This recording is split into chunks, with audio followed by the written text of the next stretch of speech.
What's up, everybody? My name is Simon Hill. Thanks for clicking this video. I hope you can hear me well. I'm a Black American who has been traveling the world for the past 5 years now, living in various countries, and every now and then I give my perspective and my review and my report on what it's like to be Black abroad in various places and spaces. Right now, I'm filming this video in beautiful Diani Beach, Kenya. I've been here for the past I've been in Diani, let's say, for the past half of a month, so about 2 to 3 weeks now, and I've been in Kenya for about 2.5 months now. My video about what it's like being Black in Kenya will be out soon. Also, go check out the other videos I made about what it's like to be Black in Tanzania, in Serbia, in Turkey, and in Tunisia, which is the subject of today's video. Now, I want to start by talking about the very first video I made in my Black Sit series, which was being Black in Tunisia, which was filmed over 5 years ago in a city called Hammamet in Tunisia, on the coast. In that video, I said explicitly, without filter, straight from the heart, my experience about what it's like to be a Black American in Tunisia.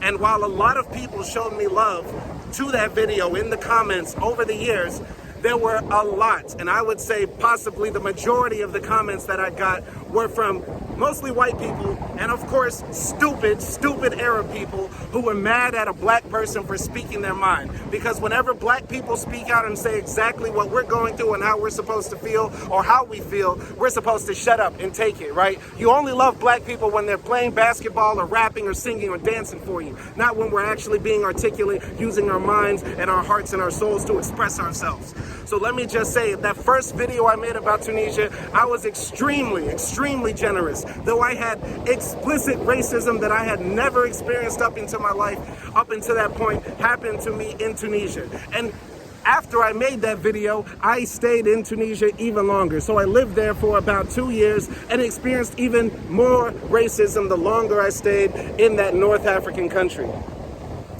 I'll tell you a story very quickly, and I've told this story on my channel before, but I want to tell it in this video to make sure that everybody hears it. Before the COVID-19 pandemic caused me to leave Tunisia, right, and I was evacuated by the US government with their airplanes back to Washington, D.C. I don't work for the government, and I never worked for the government, but the US government was evacuating all US citizens who were trapped abroad anywhere, and that includes Tunisia. So before I was flown out, before I even knew I was going to get flown out, I was still living my normal life, teaching English in Tunisia, trying to get by. And in Tunisia, if you want to go to a fancy restaurant or a bar or a club, if you're Black, you better have a reservation. By the way, there's no such thing as a reservation for any of these clubs or places in Tunisia. How do I know? Because I went to many of them with my Tunisian friends and we got in with no reservation to some of the very same places. So if you're Black in Tunisia, you know what it's like when you're trying to go somewhere or someplace and you know that they're not letting you in because they need a reservation. Meanwhile, you see white Tunisians walk into that same establishment with no problem. I've literally seen it with my own eyes. For anybody who doesn't believe me, or other people, white people and Arabs who are watching this video who don't believe me, or any other Yukon Black people who watch this video and don't believe me, suck my big Black dick. I'm never lying when I tell you what these experiences are, and nothing pisses me off when people come in the comments and say I'm lying. Anyway, there was one time when I wanted to go to this club. I believe it was near Menza 1 or Menza 2, and I'm walking into the place, and the guards, all the big fat, ugly fat Tunisian guards at the front tell me, oh, you need a reservation to get in. Meanwhile, another Tunisian family, a group of Tunisian people just walk into this same place with no cards, no reservations, no words or anything. They just walk in right in front of me. So I'm walking away from the bouncer and I say, fuck you, fuck this country, fuck everything, fuck all of y'all. Y'all are racist as fuck. He pulls out a knife on me. The bouncer pulls out a knife on me. That's how wild and racist he was. And then he started calling me everything but a child of God and all sorts of racial slurs you can think of in English and in Tunisian. Takula Zebi. Anyway, that's just one of the many experiences that I've had in Tunisia dealing with racism. And right now in Tunisia, what's going on is that their president, Kais Saied, who was elected a few years ago in a democratic election that was free and fair, supposedly, And he was also supported by many of the young people who were disenchanted with the corrupt political system that exists in Tunisia. He was elected by a huge majority of people, and he was supposed to be the savior of Tunisian democracy. He helped bring in the constitution that they have now. He was a respected lawyer, a respected academic, and many people had hope in him. But since his election, he's been slowly becoming an authoritarian leader, and many people are losing faith in the democratic system in Tunisia, and there's a very high possibility that Tunisia could backslide back into the days of Ben Ali. Regardless, Kais Saied last week decided that he was going to go on national TV and say that there was a conspiracy to change the demographics of Tunisia by importing or forcing the migration of sub-Saharan black Africans to Tunisia, who want to either stay in Tunisia and change the demographics there or flee to Europe illegally. And we all know that in North Africa, many of the countries like Morocco and Tunisia are in France's back pocket, and they do anything that the EU says as long as they give them dollars for whatever reason, because of all the debt that they've accumulated to the IMF and the World Bank, etc. Anyway, even before Kais Saied said that on national TV, there were racist attacks happening to the black people who are living in Tunisia, whether they be migrants or the 10 to 12% of Tunisians who are physically black Africans. So these attacks ramp up. Some Tunisian people, not the majority, but some, go and protest in the center of Habib Bourguiba Avenue and say that, you know, Tunisia is an African country, we welcome all black migrants and all this stuff. Meanwhile, in other parts of the country, all throughout, black migrants are getting their homes ransacked, they're getting attacked, burning material is placed in front of their homes, and they're getting arrested, thrown in jail. Many of them are deciding to leave the country. It's a shame and it's an embarrassment that this sort of explicit racism can happen in an African, Arab, Muslim country. You know, one of the funniest things you could ever do in life, if you ever get the chance to, is if you meet a Tunisian person, I want you to ask them this: what is a Tunisian? And you'll get the most crazy, convoluted answer that you'll ever heard. And it makes no sense, because Tunisians, depending on who they're talking to, they say, we're Arab. Then the next minute they say, we're Berber. Then they say, we're Amazigh. Then they say, we're Africans. Then in the next minute they say, we're everything combined in one person. But you know what they do all agree on, though, is that anti-blackness runs in their blood. It runs explicitly in the blood, or in the minds and in the psyche of the Tunisian people. When we look at their beauty standards, when we look at who they hire and who they fire, who they allow to rise up in positions, and who they allow to be seen in the public space. Tunisians are some of the most confused, deluded, weird African people that ever exist, that could ever exist. And I just have to say, at this point, when I look back on my video that I made about Tunisia years ago, and I was telling all those things about Tunisia back then and hoping that the country would improve, and even though I said it in English, I'm sure there's enough people who speak English in Tunisia that could translate that message to the people back there in Tunisia. And still things have only gotten worse in the country for black people, but also for Tunisians in general. And the crazy thing is, when we think about the problems that Tunisia has faced and continues to face right now, none of it has ever had anything to do with black people. Let me ask any stupid Tunisian person who hates black people or who hates what I have to say this. Answer this one question.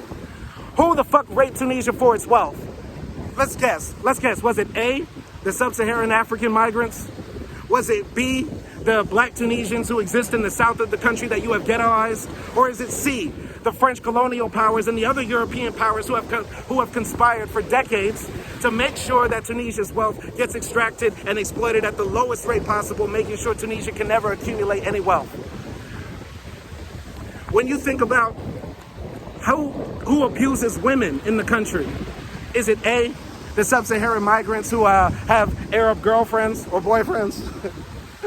Is it B, the black Tunisians who exist in the south of the country that you would never allow your daughters or sons to marry? Or is it C, the very Arab men that you put on a pedestal and say, we are the ones who are here to protect Tunisia's Arab, African, Amazigh, confused as fuck identity? I could go on and on and on about the hypocrisy. But the basic point I'm trying to make is this. Black people have never done anything to anybody on this planet We didn't rape and colonize the world. We didn't enslave you people. We didn't hurt you people. We didn't rape your women. We didn't do anything like that. We know who did it. We know who did it. You don't have to go far in history to know. Yet and still, we get all the hate. We get all the hate.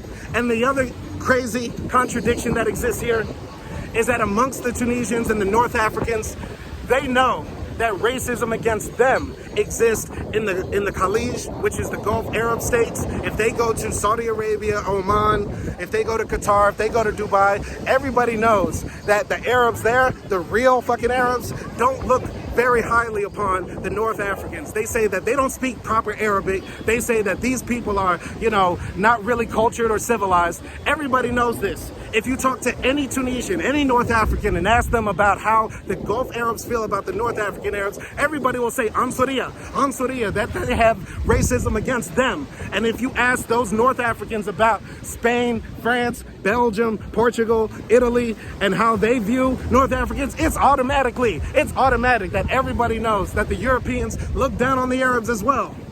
Yet, what do they do? Yet, what do the North African Arabs do when there are visitors or migrants or people who want to live or be a part of their society? What do? They shit on those people. They shit on those people with the same mentality that they despise whenever they go to another country. It's insane. It's insane. I'm saying it right now, and I don't care who likes it. I'm always going to speak up against racism and white supremacy wherever it exists, and I'm always going to speak out against the sort of injustices and contradictions that happen to black people abroad in any space, whether it be in Africa or anywhere else in the world. And what's happening in Tunisia has been happening for a long, long time. And I've been speaking out about it. But what did I get? A lot of hate. But what do you have to say now? What do you have to say now when thousands of people are choosing to leave their country that they decided to get educated in, try to find jobs in, try to contribute to, and now they have to leave? That's not right, and that's not fair. That's not fair. And like I said, I'm filming this video in Kenya. And in Kenya, it's the absolute opposite. It's unheard of. If anybody can find me one case, I will delete every video I have on my channel. Find me one case of white people being in anywhere in sub-Saharan Africa, being discriminated against, not being able to have jobs, being told that they are a threat to the society by the powers that be. Don't give me a speech by, I don't know, that guy in South Africa who's saying he's going to drive white people into the sea and all that other shit. I'm talking about the state, the president of a country. I'm not talking about, like, you know, in Uganda when Idi Amin kicked the Indians out. I'm talking about right now with white people, because those were Indians. Here in Kenya, here in sub-Saharan Africa, what I've seen in Tanzania, what I've seen in Kenya, what I've seen in Mauritius, is that when white people appear, Africans automatically start bowing and bending the knee. Automatically bowing and bending the knee, supplicating to them, trying to appease them. Meanwhile, when we go to their places, what do? You need a reservation at this restaurant. You can't live here. We don't rent to African migrants. No jobs for African migrants. All this other bullshit. And listen, I have no dog in this fight because I'm an American, right? I'm privileged. Even though I'm a nigger, I'm still privileged, right? And I don't have to deal with any of this shit. But I will always speak out against this stuff. Always. Always. And one last thing that I have to say, the stupidity in all of this is that the African migrants that are coming to Tunisia, yes, many of them want to flee to Europe. Many of them don't want to stay in Tunisia. And every country, even though I disagree with it in principle and in practice, has the right to defend their borders by nationalist standards. Even though I am an unashamed, unabashed globalist. I believe there should be no borders, and people should be able to move and travel and work where they want to, when they want to. Nobody really wants to leave their country, leave their culture, leave their language behind. But if a person makes that decision, it should be an easy one, because nobody travels just saying, not many people travel saying, I want to go to another country to make it worse. Not many people do that. Nobody wants to do that, really. But what I am trying to say is this. Many, in fact, I would say most, of the African migrants who came to Tunisia were students that private universities in Tunisia tried to recruit them to come there to get educated and pay a lot of money for tuition to be there and then contribute to either Tunisian society or their countries back home. So Tunisia already has a brain drain. The majority of young white, Arab, whatever you want to call them, Tunisians want to leave that country. And many of them do. Many of the engineers, many of the technicians, many of the people that I met and talked to in Tunisia said that they wanted to leave, and they did leave eventually. Meanwhile, you have another group of people who are being educated in this country, and just because of the color of their skin, they're getting kicked out and told to leave, and that they're not allowed to be here. It's ridiculous. And once again, it goes to show that white supremacy and this sort of hatred and anti-blackness that exists in the world only defeats the people who practice it. It doesn't work against the people that you want it to, because those black migrants still got educated, you kick them out, they go to their countries, and then they develop and grow. Last time I checked, Côte d'Ivoire had a better GDP and standard of living and human development index than Tunisia. Somebody can fact check me on that. And if that's proven wrong, let's check that in 10 years, when Tunisia continues to go down this horrible economic path and social and cultural path. And let's check Côte d'Ivoire 10 years from now. Let's check Sub-Saharan Africa 10 years from now and North Africa 10 years from now. A place that's been divided by war, sectarianism, division, and bad economic policy and corrupt leaders forever. Let's compare that to Sub-Saharan Africa 10, 20 years from now. I'm saying that there's stupid policies and stupid beliefs and stupid anti-blackness that exists in North Africa will only lead to destruction, and it's only going to lead to hurt and pain. And anybody who ever uses migrants as an example or as a focal point to point the blame on for the ills of a society is a weak leader. And I hope Tunisians one day can get rid of Kais Saied, because what he said puts your country very far back. Very far back. So for anybody who has smoke for me and what I had to say today in this video, bring it on, bring it on. But I'm gonna stand up and I'm never gonna back down from any of you motherfuckers who never even left your country, let alone your continent. Y'all ain't never been like me. Y'all ain't never gonna be like me. Y'all ain't never gonna stand up and say the truth. And I'm speaking this in Kenya, and I'll pop back up in Tunisia and say it again. I don't care. I don't care. I'm always gonna speak up. So fuck anti-blackness, fuck white supremacy, fuck all the people who believe in that stuff, and let's try to get justice in Tunisia for those black people who are violated by stupid people who believe the racist beliefs that other people propagate against black people. If your country doesn't have black people in it, you're missing out, because we're the ones who contribute the most to culture and society advancement and development in any country we go. In any country and go. Despite what the white supremacist media tells you about black people, let's compare a country that has no black people to a country that has plenty of migrants and people that want to contribute to a society. There's a reason Germany is doing a lot better than Tunisia. There's a reason the UK is doing a lot better than Tunisia. There's a reason America is doing a lot better than Tunisia. There's a reason Canada is doing a lot better than Tunisia. Black Americans literally built the greatest country in the world with the blood from our bodies and the sweat from our backs. Meanwhile, in Tunisia, they want to change the demographics. Well, maybe a demographic change would make the country better, because your leaders are corrupt, your politicians are corrupt, your business leaders just robbed the country, and it's going downhill. How about that? How about that? So, I'm just saying, fuck Kais Saied.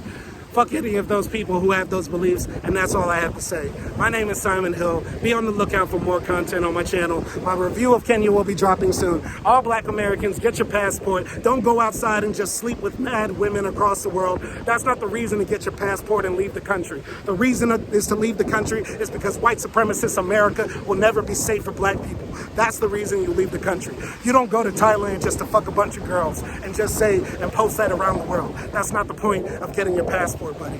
Not at all. Not at all. We're searching for freedom. We're searching for freedom, not for pussy. That's what I'm saying. So, thank you for watching. My name is Simon Hill, and peace.